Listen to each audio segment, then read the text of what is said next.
Welcome to day 90 of the New Way.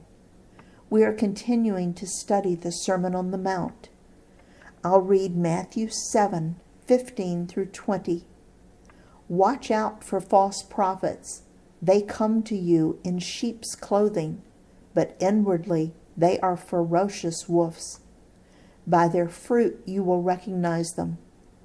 Do people pick grapes from thorn bushes, or figs from thistles? Likewise, every good tree bears good fruit, but a bad tree bears bad fruit. A good tree cannot bear bad fruit, and a bad tree cannot bear good fruit. Every tree that does not bear good fruit is cut down and thrown into the fire. Thus, by their fruit, you will recognize them. The focus for this passage is found in the first 5 words. Watch out for false prophets. The first thing we see is that they will come disguised. They will try to blend into the crowd. They will try to look like followers of Jesus on the outside. Why does Jesus consider them to be like wolves? First, I think he used sheep and wolves because it's something the people who were in his audience would understand. Satan's goal is to steal, kill, and destroy you. Doesn't that sound a lot like wolves among sheep? Now Jesus says that you will recognize false prophets by their fruit or the results in their lives. Jesus warns that a diseased tree that does not produce good fruit is chopped down and destroyed. I believe Jesus is warning us to watch out for people who say one thing and do another, and for people who preach, but the results are not good ones. Let's read Luke's version in Luke 6:43 through 45. No good tree bears bad fruit, nor does a bad tree bear good fruit. Each tree is recognized by its own fruit. People do not pick figs from thorn bushes or grapes from briars. A good man brings good things out of the good stored up in his heart, and an evil man brings evil things out of the evil stored up in his heart. For the mouth speaks what the heart is full of. Luke gives us some new information. He says that good or bad results come from the heart. Now you know that Luke, a doctor, was not referring to the organ of the body that pumps blood.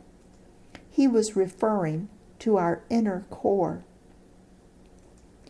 A false prophet or a fake follower can sometimes preach a pretty good sermon, but when you get to know them, you'll hear words that reveal that their core is not controlled by the Holy Spirit, but is controlled by self. Luke says to listen carefully, and their words will reveal who is in control of their core. I'll read Matthew 7:21 through 23. Not everyone who says to me, Lord, Lord, will enter the kingdom of heaven, but only the one who does the will of my Father who is in heaven.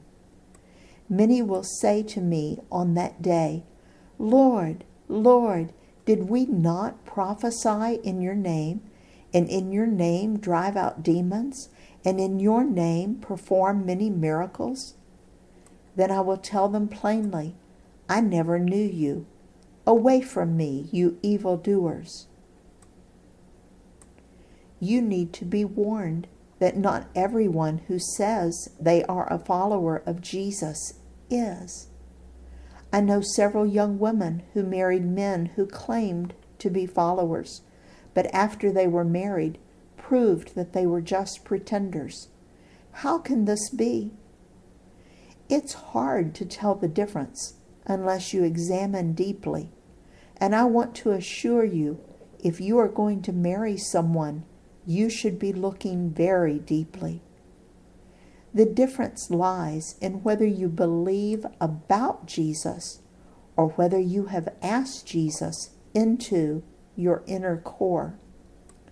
We are all empty until we invite Jesus to take control and reside within us.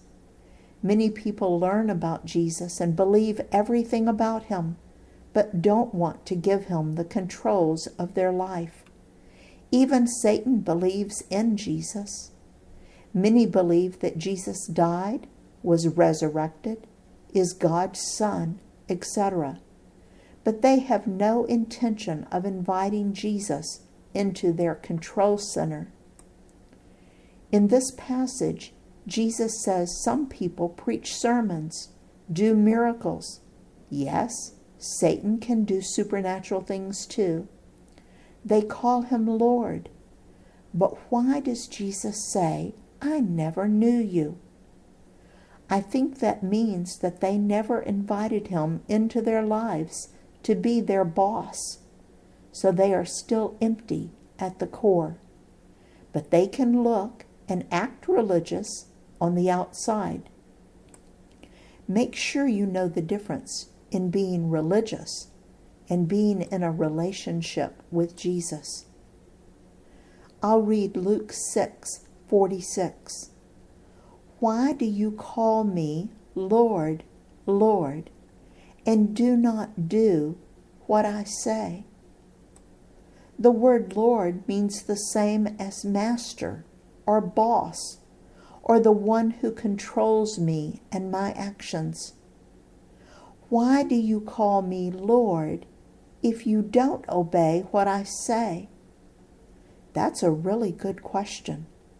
Maybe you need to ask yourself that question. I do occasionally. Making Jesus truly your Lord by not only inviting him into your core, but by obeying him and following his directions is a great recipe for success in this life and for all eternity. In his service, Dale.